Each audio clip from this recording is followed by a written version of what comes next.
माता की, भारत माता की, भारत माता की। नमस्ते यूएस।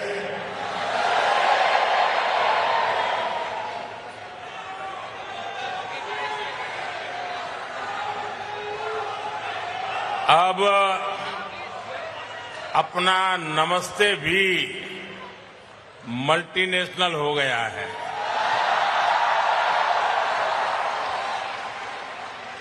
लोकल से ग्लोबल हो गया।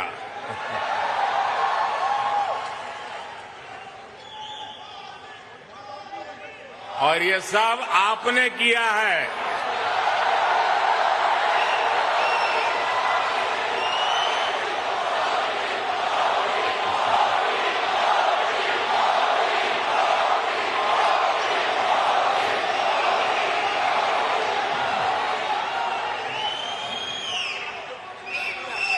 अपने दिल में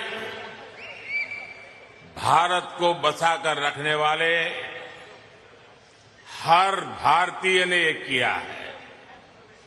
साथियों, यहां आप इतनी दूर दूर से आए हैं। कुछ पुराने चेहरे हैं, कुछ नए चेहरे हैं। आपका यह प्यार, ये मेरा बहुत बड़ा सौभाग्य है।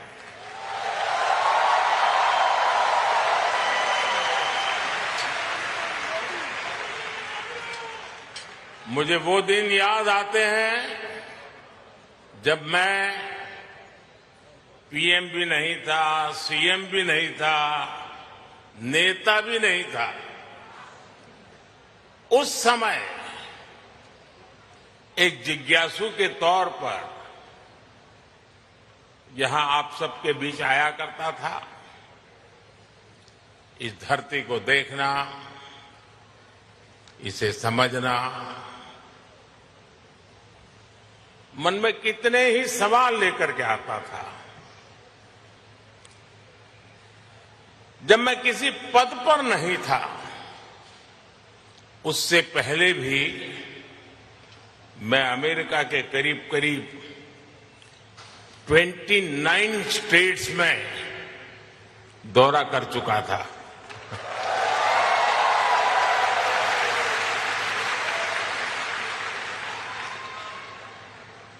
उसके बाद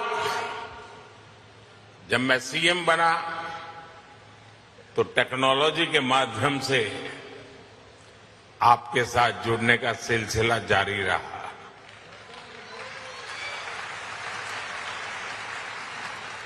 पीएम रहते हुए मैंने आपसे अपार स्नेह पाया है, अपनत्व पाया है। 2014 में मेडिसन स्क्वायर,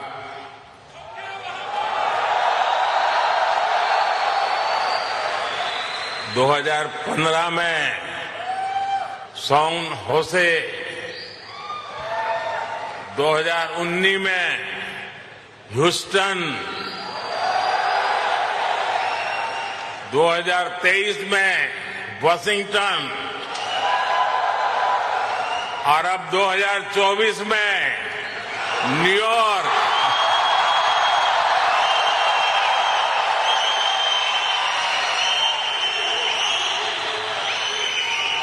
और आप लोग हर बार पिछला रिकॉर्ड तोड़ देते हैं।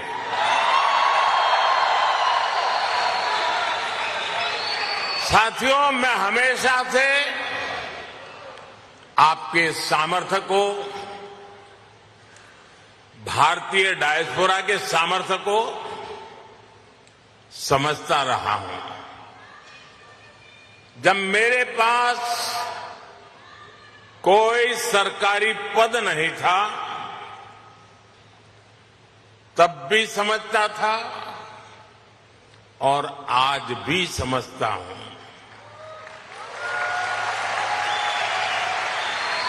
आप सब मेरे लिए हमेशा से भारत के सबसे मजबूत ब्रांड एम्बेसडर रहे हैं।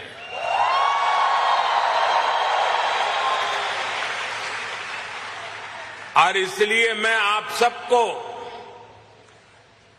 राष्ट्रदूत कहता हूं।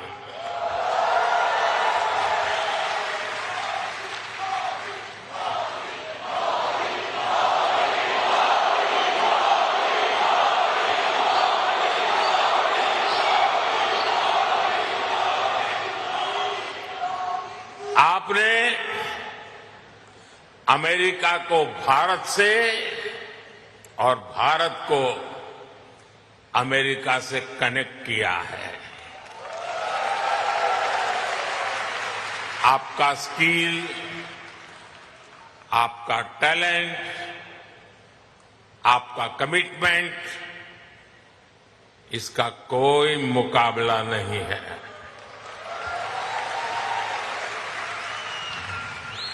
आप 7 समंदर पार भले आए गए हैं, लेकिन कोई समंदर इतना गहरा नहीं जो दिल की गहराइयों में बसे हिंदुस्तान को आपसे दूर कर सके।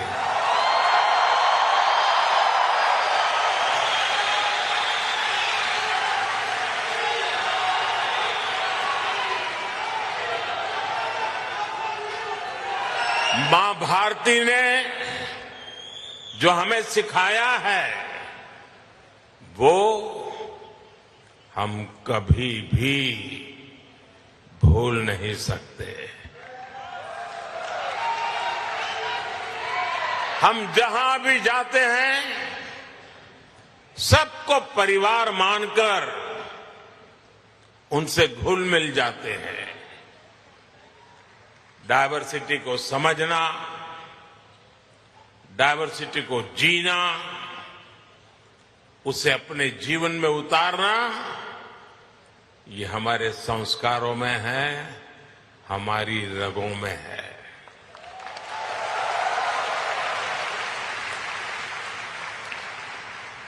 हम उस देश के वासी हैं जहां सैकड़ों भाषाएं हैं, सैकड़ों बोलियां हैं, दुनिया के सारे मत है, पंथ है, फिर भी हम एक बनकर, नेक बनकर आगे बढ़ रहे हैं।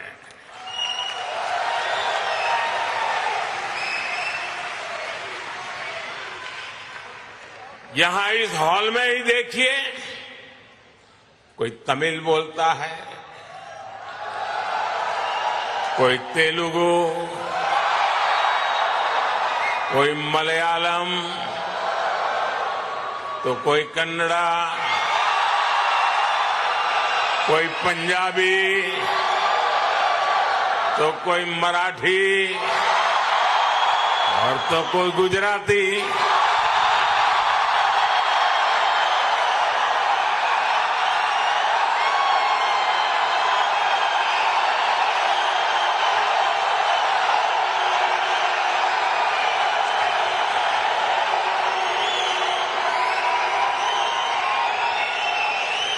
भाषा अनेक है, लेकिन भाव एक है,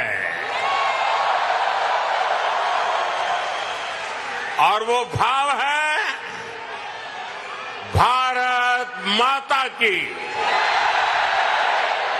वो भाव है भारतीयता। दुनिया के साथ जुड़ने के लिए ये हमारी सबसे बड़ी स्ट्रेंथ है, सबसे बड़ी ताकत है। यही वैल्यूज हमें सहज रूप से ही विश्व बंधु बनाती है।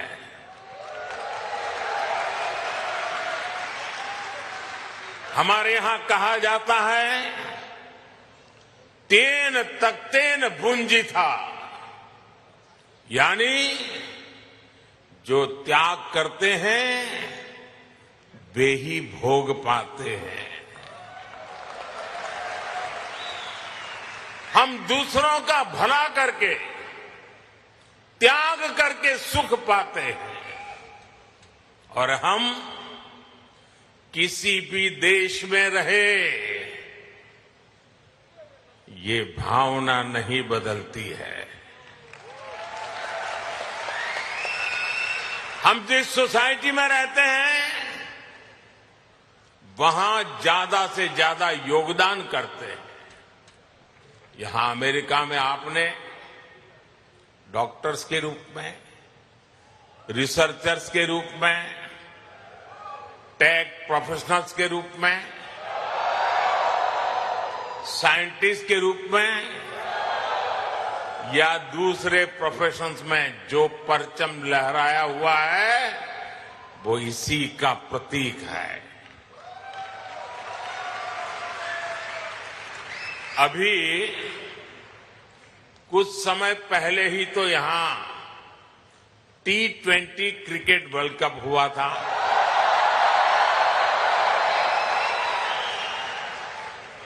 और यूएसए की टीम क्या गजब खेली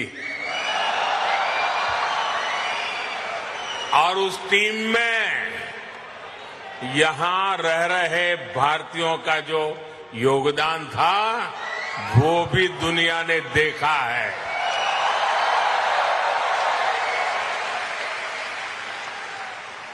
साथियों, दुनिया के लिए एआई का मतलब है आर्टिफिशियल इंटेलिजेंस, लेकिन मैं मानता हूं कि एआई का मतलब है अमेरिकन इंडियन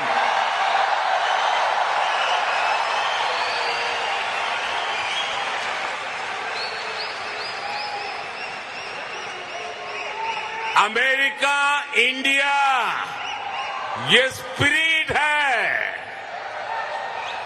और वही तो नई दुनिया का एआई पावर है।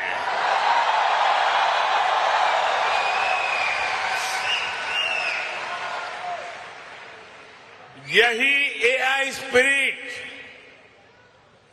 भारत अमेरिका रिश्तों को नई ऊंचाई दे रहा है। मैं आप सभी को, इंडियन डायस्पोरा को सैल्यूट करता हूं।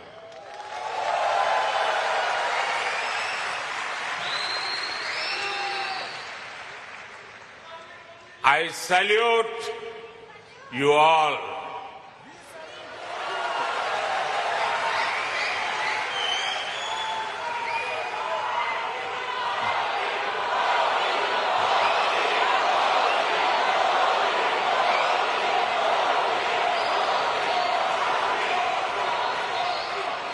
साथियों, मैं दुनिया में जहां भी जाता हूं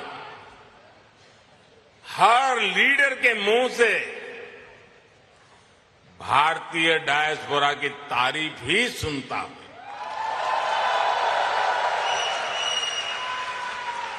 कल ही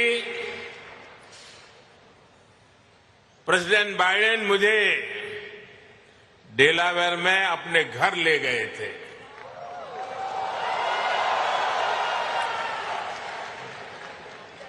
उनकी आत्मीयता, उनकी गर्मजोशी मेरे लिए दिल छू लेने वाला मोमेंट रहा।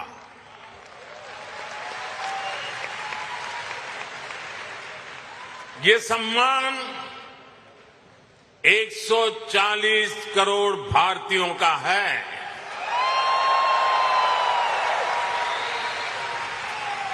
ये सम्मान आपका है, आपके पुरुषार्थ का है। ये सम्मान यहां रहने वाले लाखों भारतीयों का है।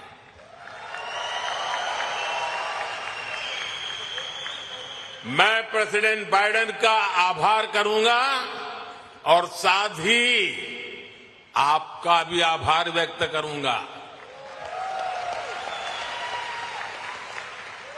साथियों, 2024 का ये साल पूरी दुनिया के लिए बहुत अहम है।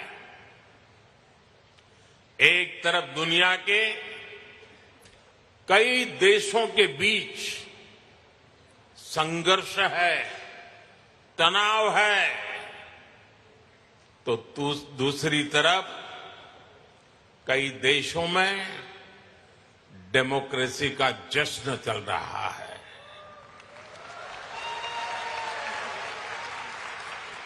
भारत और अमेरिका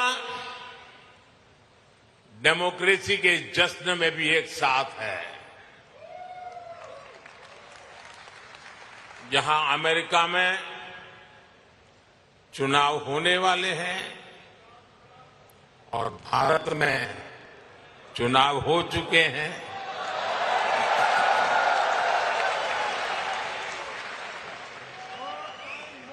भारत में हुए ये इलेक्शन ह्यूमन हिस्ट्री के अब तक के सबसे बड़े चुनाव थे।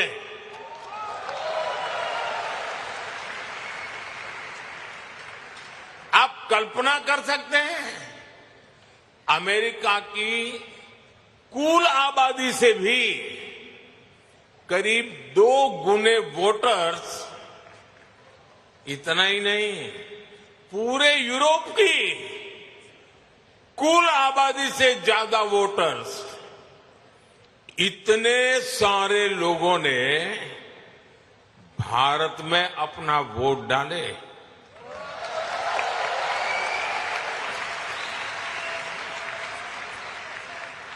जब हम भारत की डेमोक्रेसी का उसका स्केल देखते हैं तो और भी गर्व होता है।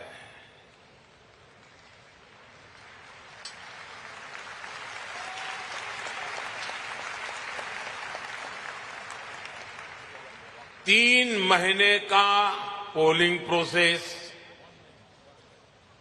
15 मिलियन यानी 1.5 करोड़ लोगों का पोलिंग स्टाफ, 1 मिलियन यानी 10 लाख से ज्यादा पोलिंग स्टेशन, 2,500 से ज्यादा पॉलिटिकल पार्टीज,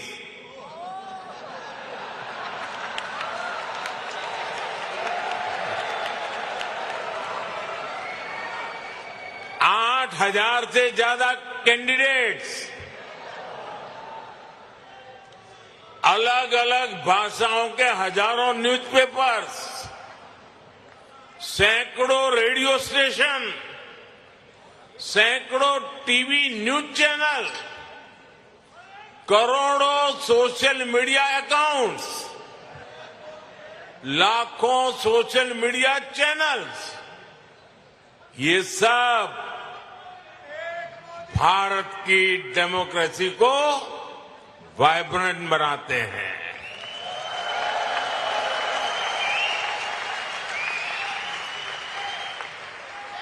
ये फ्रीडम ऑफ एक्सप्रेशन के विस्तार का दौर है।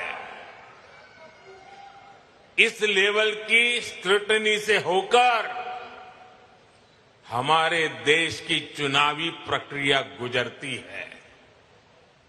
और साथियों, इस लंबी चुनावी प्रक्रिया से गुजरकर इस बार भारत में कुछ अभूतपूर्व हुआ है। क्या हुआ है? क्या हुआ है? क्या हुआ है? क्या हुआ है? अब की बार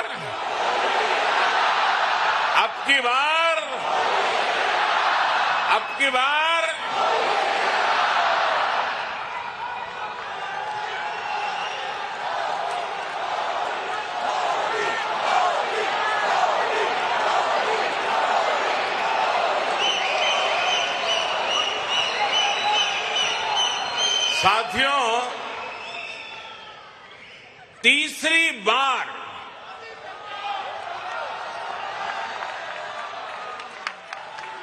हमारी सरकार की वापसी हुई है।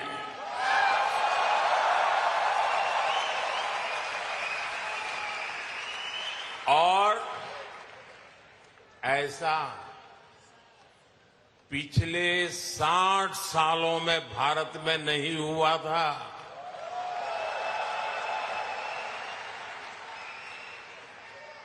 भारत की जनता ने ये जो नया मैंडेट दिया है, उसके मायने बहुत है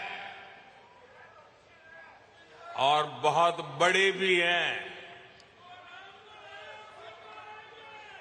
ये तीसरे टर्म में हमें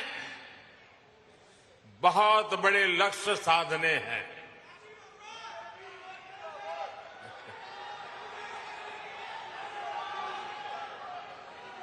हमें 3 गुना ताकत और 3 गुना गति के साथ आगे बढ़ना है।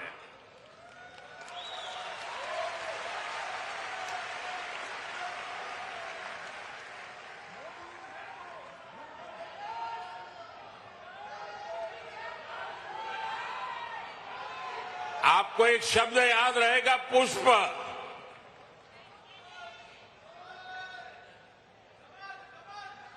हाँ, कमल मान लीजिए, मुझे इतराज नहीं है।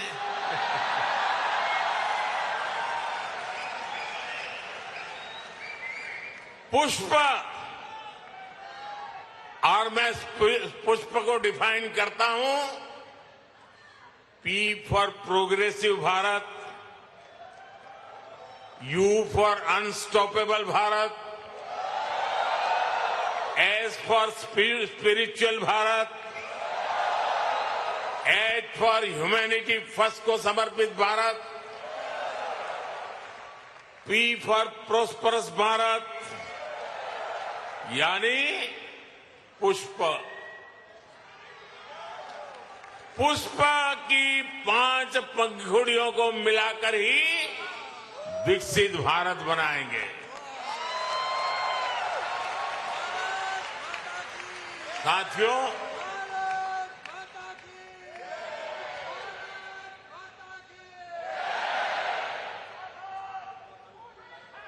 मैं भारत का पहला प्रधानमंत्री हूं जिसका जन्म आजादी के बाद हुआ।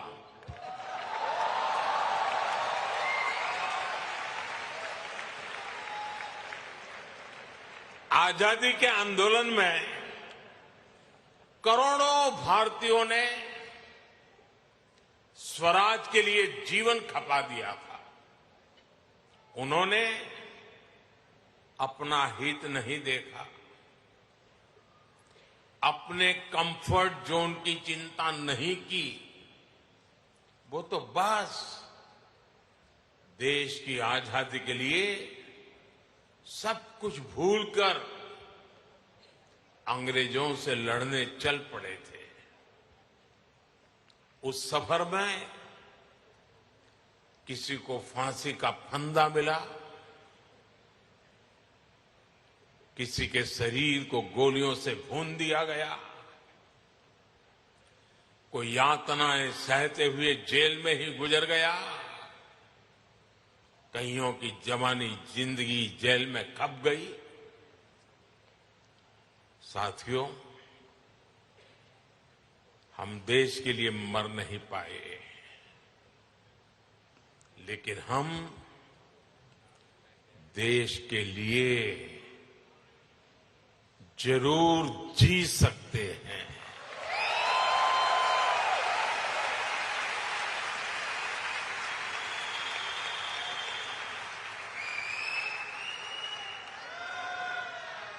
मरना हमारे नसीब नहीं था, जीना हमारे नसीब है।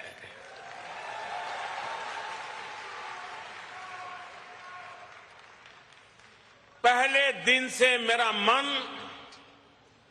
और मेरा मिशन एकदम क्लियर रहा है। मैं स्वराज के लिए जीवन नहीं दे पाया, लेकिन मैंने तय किया सुराज और समृद्ध भारत के लिए जीवन समर्पित करूंगा।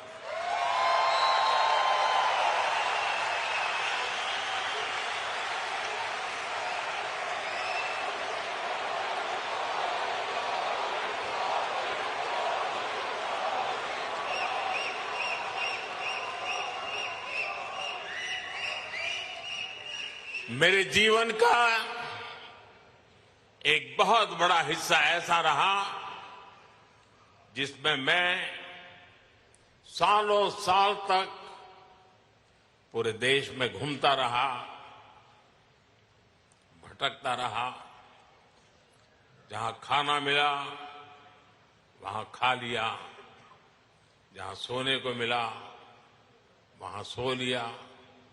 समंदर के किनारे से लेकर पहाड़ों तक, रेगिस्तान से लेकर बर्फीली चोटियों तक मैं हर क्षेत्र के लोगों से मिला, उनको जाना, समझा। मैंने अपने देश के जीवन, अपने देश की संस्कृति, अपने देश की चुनौतियों का फर्स्ट हैंड एक्सपीरियंस लिया।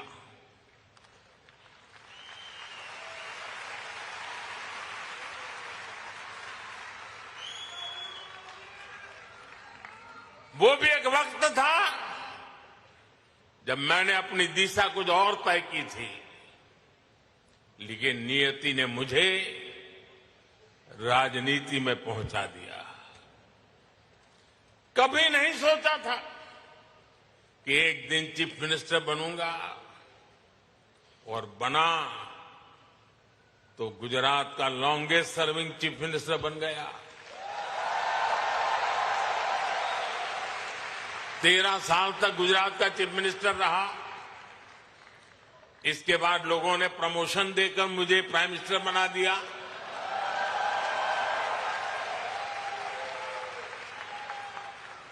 लेकिन दशकों तक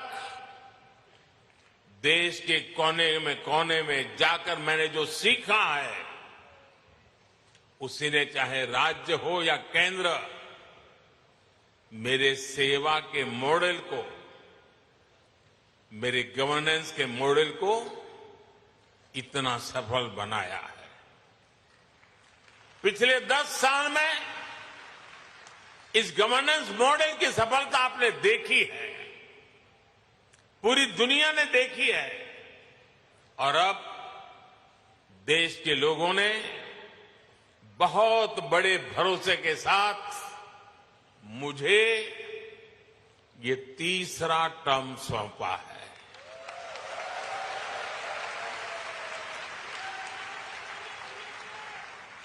ये थर्ड टर्म में मैं 3 गुना ज्यादा दायित्व बोध के साथ आगे बढ़ रहा हूं। साथियों, आज भारत दुनिया के सबसे युवा देशों में से एक है। भारत एनर्जी से भरा हुआ है, सपनों से भरा हुआ है। रोज नए कीर्तिमान, हर रोज नई खबर।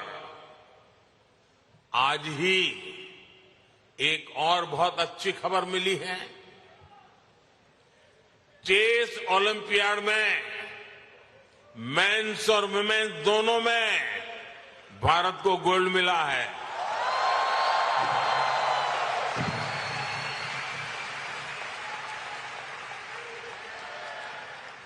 लेकिन एक और बात बताऊं, जब ज्यादा तालियां बजानी पड़ेगी। ये लगभग 100 साल के इतिहास में पहली बार हुआ है।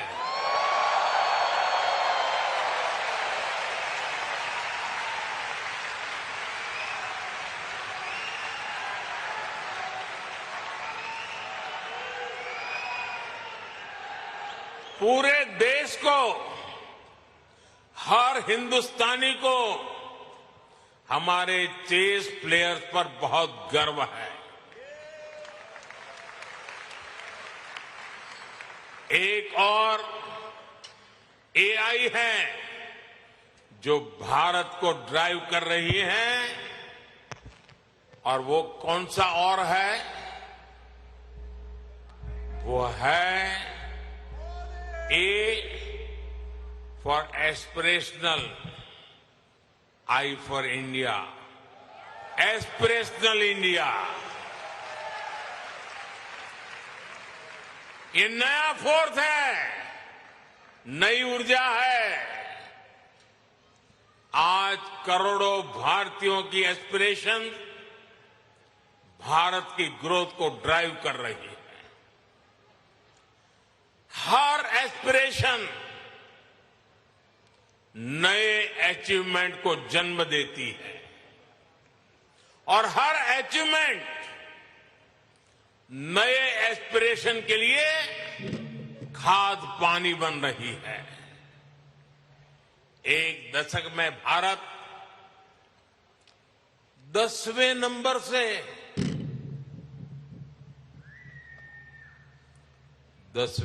से 5वें नंबर की इकोनॉमी बन गया।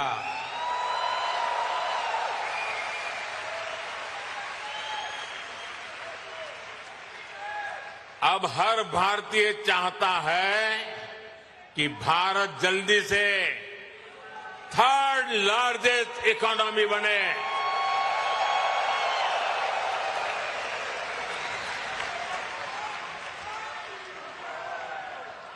आज देश के एक बहुत बड़े वर्ग की बेसिक नीड्स पूरी हो रही है। पिछले 10 साल में करोड़ों लोगों को क्लीन कुकिंग गैस की सुविधा मिली है। उनके घर तक पाइप से साफ पानी पहुंचने लगा है। उनके घर में बिजली कनेक्शन पहुंचा है। उनके लिए करोड़ों टॉयलेट्स बने हैं। ऐसे करोड़ों लोग अब क्वालिटी लाइफ चाहते हैं। साथियों, अब भारत के लोगों को सिर्फ रोड नहीं, उन्हें शानदार एक्सप्रेस वे चाहिए। अब भारत के लोगों को सिर्फ रेल कनेक्टिविटी नहीं, उन्हें हाई स्पीड ट्रेन चाहिए।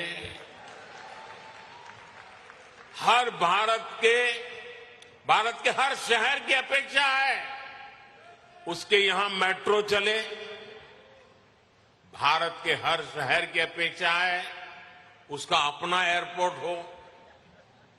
देश का हर नागरिक, हर गांव शहर चाहता है कि उसके यहां दुनिया की बेस्ट सुविधाएं हो, और इसका नतीजा हम देख रहे हैं। 2014 में भारत के सिर्फ 5 शहरों में मेट्रो थी। आज 23 शहरों में मेट्रो है। आज दुनिया का दूसरा सबसे बड़ा मेट्रो नेटवर्क भारत में है, और इसका हर दिन विस्तार हो रहा है। साथियों, 2014 में भारत के सिर्फ 70 शहरों में, 70 शहरों में एयरपोर्ट्स थे। आज 140 से ज्यादा शहरों में एयरपोर्ट्स है।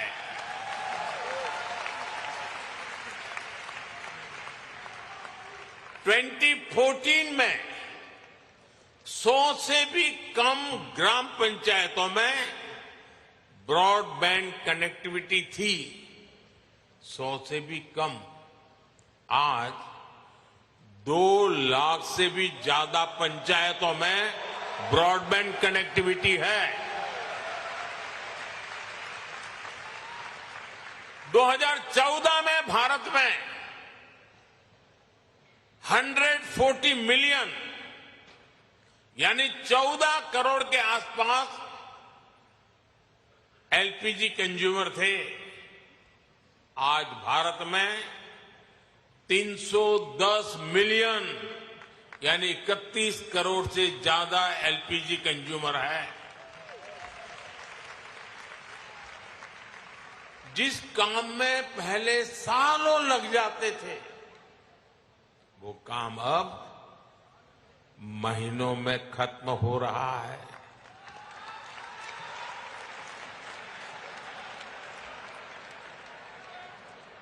आज भारत के लोगों में एक आत्मविश्वास है, एक संकल्प है, मंजिल तक पहुंचने का इरादा है। भारत में डेवलपमेंट एक पीपल्स मूवमेंट बन रहा है और हर भारतीय विकास के इस मूवमेंट में बराबर का पार्टनर बन गया है। उसे भरोसा है भारत की सफलता पर, भारत की उपलब्धियों पर। साथियों, भारत आज लैंड ऑफ अपॉर्चुनिटीज है, अवसरों की धरती है।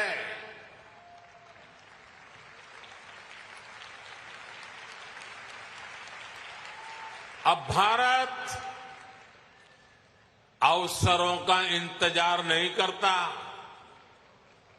अब भारत अवसरों का निर्माण करता है।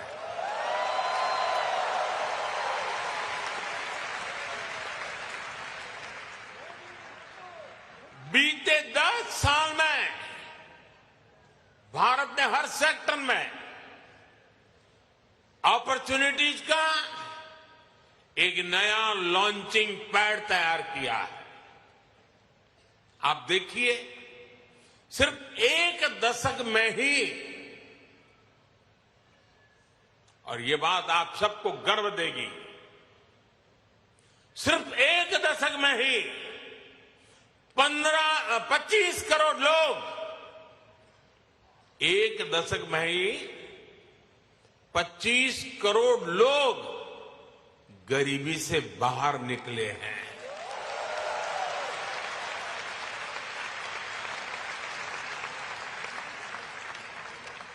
ये कैसे हुआ?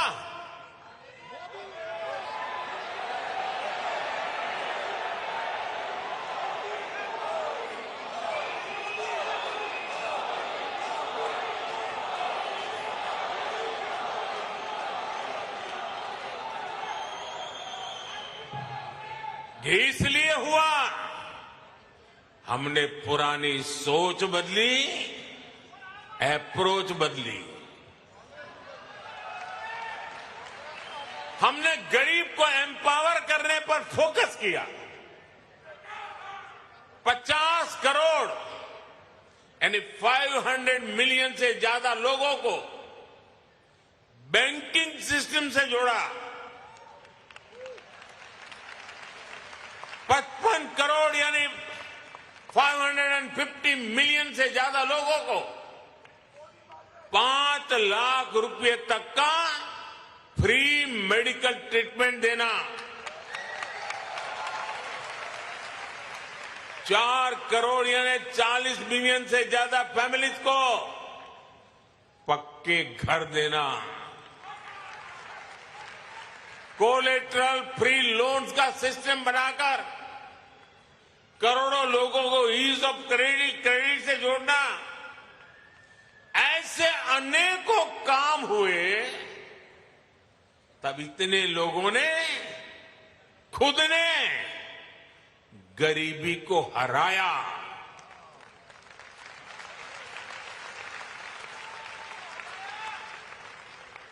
और वो गरीबी से निकल करके आज यही नियो मिडिल क्लास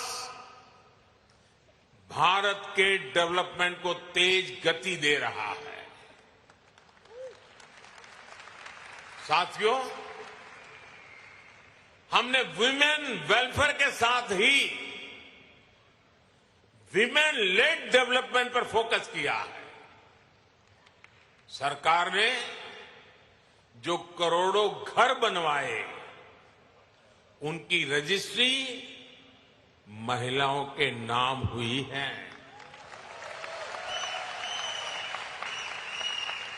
जो करोड़ों बैंक खाते खुले,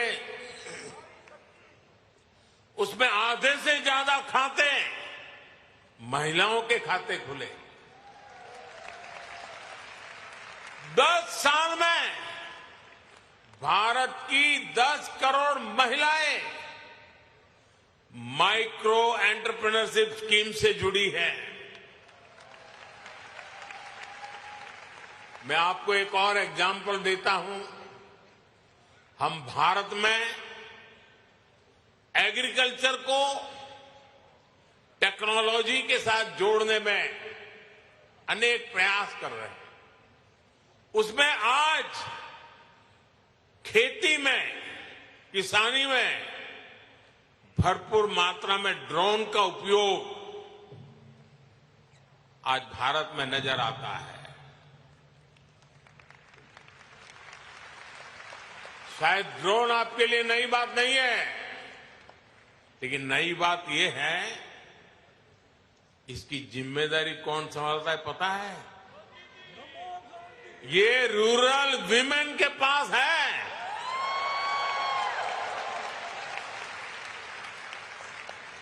हम हजारों महिलाओं को ड्रोन पायलट्स बना रहे हैं। एग्रीकल्चर में टेक्नोलॉजी का ये बहुत बड़ा रिवॉल्यूशन गांव की महिलाएं लेकर आ रही है। साथियों, जो एरिया पहले निग्लेक्टेड थे, वो आज देश की प्रायोरिटी है। आज भारत जितना कनेक्टेड है, उतना पहले कभी नहीं रहा। आप हैरान होंगे, आज भारत का 5G मार्केट, बताऊं? बुरा नहीं लगेगा ना? आज भारत का 5G मार्केट अमेरिका से भी बड़ा हो चुका है।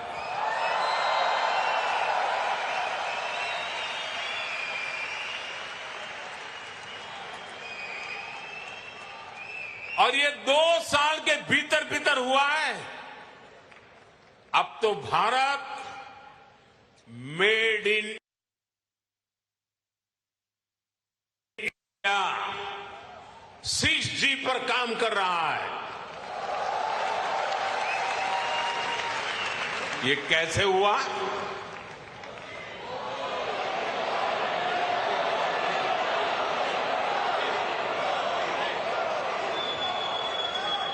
ये इसलिए हुआ क्योंकि हमने इस सेक्टर को आगे बढ़ाने के लिए पॉलिसीज बनाई। हमने मेड इन इंडिया टेक्नोलॉजी पर काम किया। हमने सस्ते डेटा पर मोबाइल फोन मैन्युफैक्चरिंग पर फोकस किया। आज दुनिया का करीब करीब हर बड़ा mobile brand made in India है। आज भारत दुनिया का दूसरा सबसे बड़ा मोबाइल मैन्युफैक्चरर है। एक जमाना था मेरे आने से पहले, जब हम मोबाइल इंपोर्टर थे। आज हम मोबाइल एक्सपोर्टर बन गए हैं।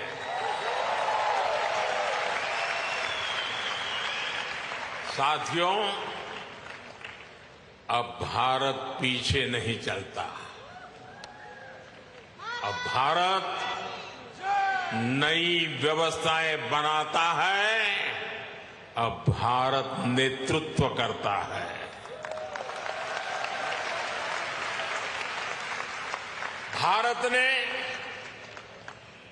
डिजिटल पब्लिक इंफ्रास्ट्रक्चर डीपीआई का नया कंसेप्ट दुनिया को दिया है। डीपीआई ने इक्वेलिटी को प्रमोट किया है। ये करप्शन को कम करने का भी बहुत बड़ा माध्यम बन गया है। भारत का यूपीआई आज पूरी दुनिया को आकर्षित कर रहा है।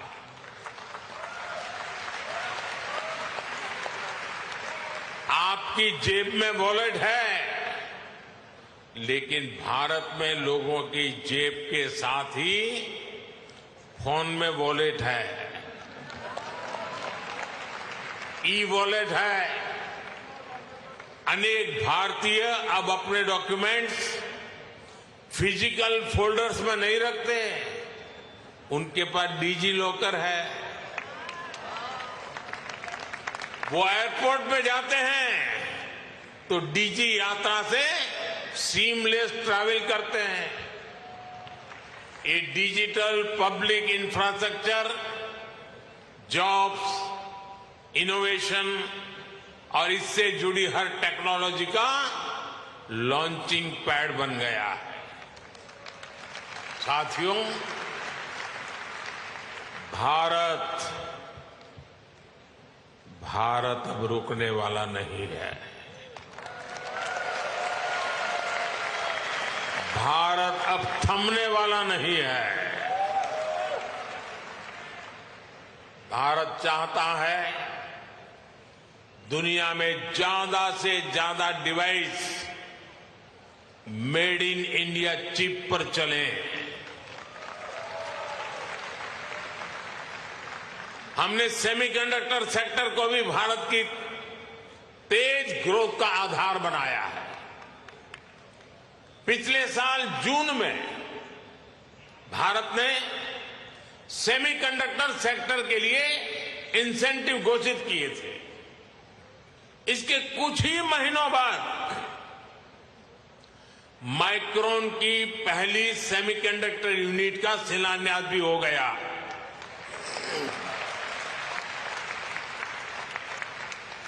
अब तक भारत में ऐसी 5 यूनिट्स स्वीकृत हो चुकी हैं। वो दिन दूर नहीं जब आप मेड इन इंडिया चिप यहां अमेरिका में भी देखेंगे। ये छोटी सी चिप विकसित भारत की उड़ान को नई ऊंचाई पर ले जाएगी। और ये मोदी की गारंटी है।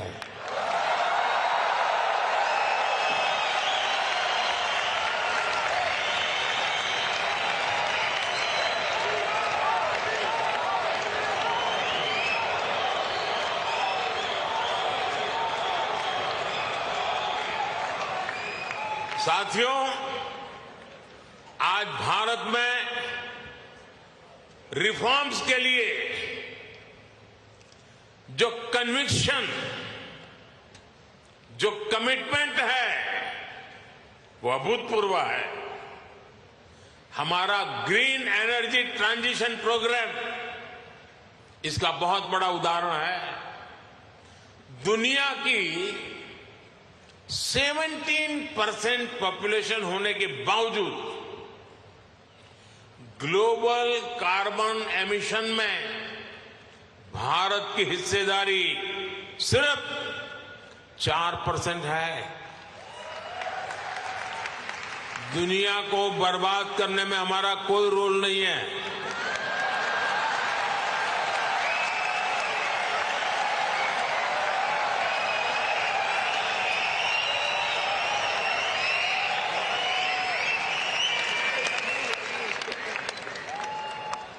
पूरी दुनिया की तुलना में एक तरह से यानी कह सकते हैं ना के बराबर है। हम भी सिर्फ कार्बन फ्यूल जलाकर अपनी ग्रोथ को सपोर्ट कर सकते थे, लेकिन हमने ग्रीन ट्रांजिशन का रास्ता चुना। प्रकृति प्रेम के हमारे संस्कारों ने हमें गाइड किया, इसलिए हम solar, wind, hydro, green hydrogen और न्यूक्लियर एनर्जी पर इन्वेस्टमेंट कर रहे हैं। आप देखिए, भारत G20 का ऐसा देश है जिसने पेरिस क्लाइमेट गोल्स को सबसे पहले पूरा कर दिया।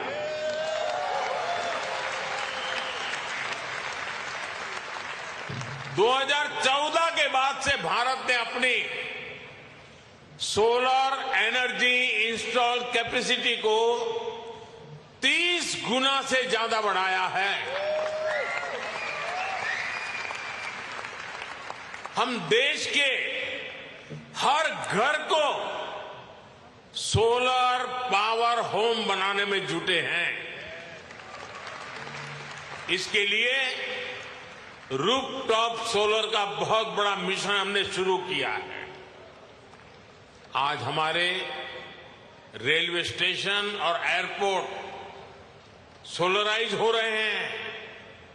भारत घरों से लेकर सड़कों तक एनर्जी एफिशिएंट लाइटिंग के रास्ते पर चल पड़ा है। इन सारे प्रयासों से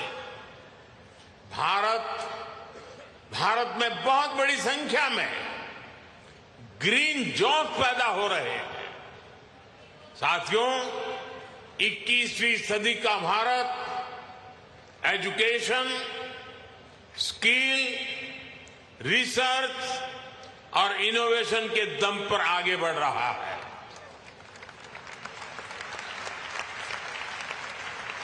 आप सभी नालंदा यूनिवर्सिटी के नाम से परिचित है।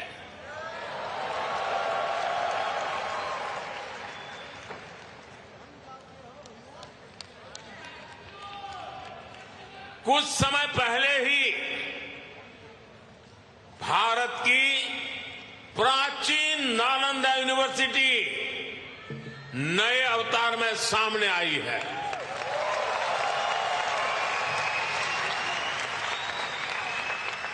आज सिर्फ यूनिवर्सिटी को ही नहीं, बल्कि नालंदा स्पिरिट को भी रिवाइव कर रहा है। पूरी दुनिया के स्टूडेंट्स भारत आकर पढ़े, हम इस तरह का आधुनिक इकोनॉमिक सिस्टम बना रहे हैं। बीते 10 साल में भारत में, ये भी जरा आप लोगों को याद रखने जैसी बात बताता हूं मैं, बीते 10 साल में भारत में हर सप्ताह एक यूनिवर्सिटी बनी है।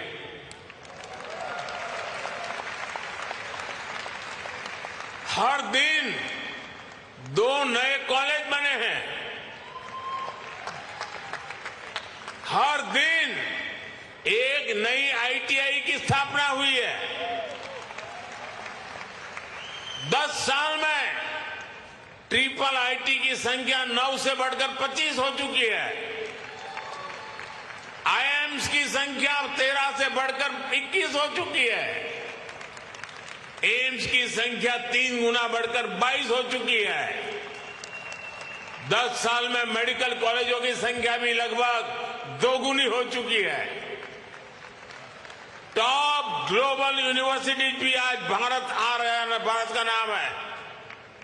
अभी तक दुनिया ने भारत के डिजाइनर्स का दम देखा, अब दुनिया डिजाइन इन इंडिया का जलवा देखेगी।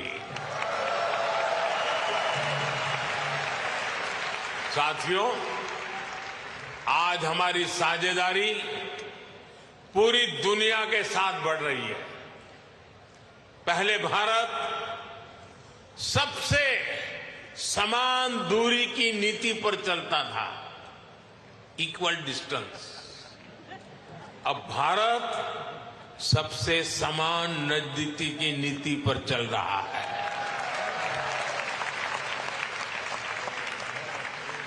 हम ग्लोबल साउथ की भी बुलंद आवाज बन रहे हैं। आपने देखा होगा, भारत की पहल पर G20 समिट में अफ्रीकन यूनियन को स्थायी सदस्यता मिली। आज जब भारत ग्लोबल प्लेटफॉर्म पर कुछ कहता है तो दुनिया सुनती है।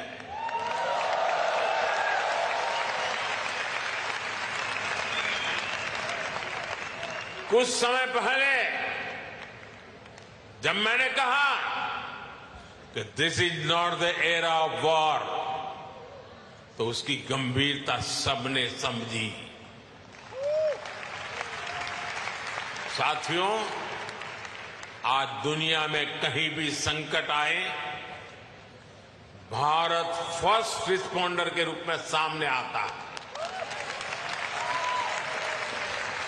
कोरोना के समय में हमने 150 से ज्यादा देशों को वैक्सीन और दवाइयां भेजी।